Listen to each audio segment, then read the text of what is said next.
I had the reduced polymer, I had to see what I could do with it. So I tried acid hydrolysis. And using acid hydrolysis, I could not find any unusual oligosaccharides using paper chromatography. And that was a blow. But it wasn't a knockout blow. If a person were to take a sharp knife and cut it into the stem of an acacia tree and come back a few days later, you might find that the hole is filled with gum. And the general view is that the gum forms to protect the tree from attack by microorganisms. So therefore it's understandable that the view is that the gum will not be attacked by enzymes from microorganism, and you won't get hydrolysis. But now I've modified the gum, I might get enzyme-promoted hydrolysis. So I tried a number of commercially available enzymes. There was no hydrolysis. Some people in Manners' lab in Edinburgh University were growing molds in polysaccharide solutions. They would then extract the hydrolytic enzymes from these molds and use those enzymes to promote the hydrolysis of the original polysaccharide. One of these people decided they will try this out for me. So I gave them a solution of the original polymer and a solution of the reduced polymer. The molds did not grow in the solution of the original polymer, and they didn't grow in the solution of the reduced polymer either. Okay, if all the obvious things fail, the only thing a person can do is sit back and do some thinking. So I asked myself, what is rhamnose? Rhamnose is 6-deoxyl-mannose. What I was hoping to get was a polymer consisting of glucose and rhamnose. Instead of thinking glucose and rhamnose, think glucose and mannose. Once you do that, you realize that there's a whole polymer series of glucomannans. So I studied the literature on glucomannans and found that a few years before, Fred Smith and Srivastava had submitted one of these glucomannans to acetolysis.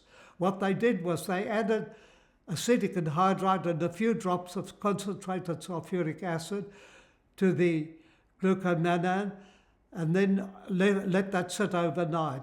They decomposed the reaction mixture with water and then extracted a mixture of acetates into chloroform. The chloroform was removed by distillation and the acetyl groups were removed in methanol solution using a small amount of sodium methylate according to the Zemplay procedure. From the deacetylated mixture, they isolated a disaccharide made of glucose and mannose. I had to try deacetylation. I had 200 milligrams of the reduced polymer and used the acetylated and deacetylated mixtures shown by Fred Smith and Srivastava. At the end of the reaction, I decomposed the mixture with water and ran a paper chromatogram and showed that all 4 monosaccharides were present. And indeed, there must have been at least 10 new spots on paper chromatograms as compared with acid hydrolysis. I couldn't tell anything from that. So I got the glass blower to build me a small glass column about 10 centimeters long and 2.5 centimeters in diameter. As glass blowers glow, that glass blower in the chemistry department in Edinburgh was most unusual. He was helpful. Anyway, I packed the column with a mixture of charcoal and sealite. It was a standard mechanism in those days. I then ran the mixture into the charcoal and cellulose and ran water down through the column until I could not detect any monosaccharides coming off. I then used water containing 0.5% of ethanol 1% of ethanol, 1.5% of ethanol, 2%, and so on. I concentrated all these fractions to 2 milliliters. I then examined them first by paper chromatography to show that there were no monosaccharides. I then hydrolyzed each of these fractions, adding 3 mils of half molar sulfuric acid and refluxed for 8 hours on a boiling water bath. The solutions were cooled and the sulfuric acid was neutralized with solid barium carbonate. The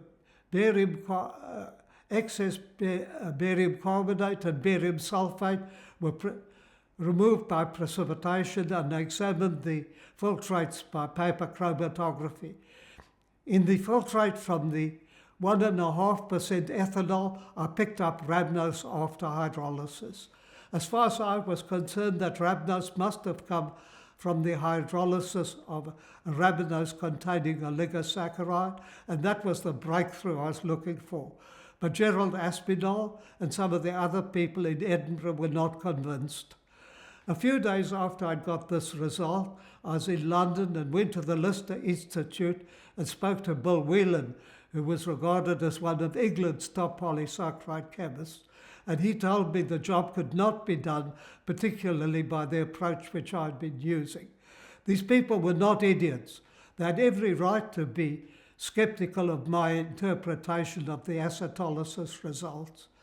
See, if I'd mentioned that some of the monosaccharides were still present after the acetolysis, assuming that some of the rhamnose might not have been deacetylated, it would have stuck to the charcoal, removed with the 1.5% of ethanol, and then when hydrolysis of sulfuric acid, you would have picked up rhamnose after the hydrolysis.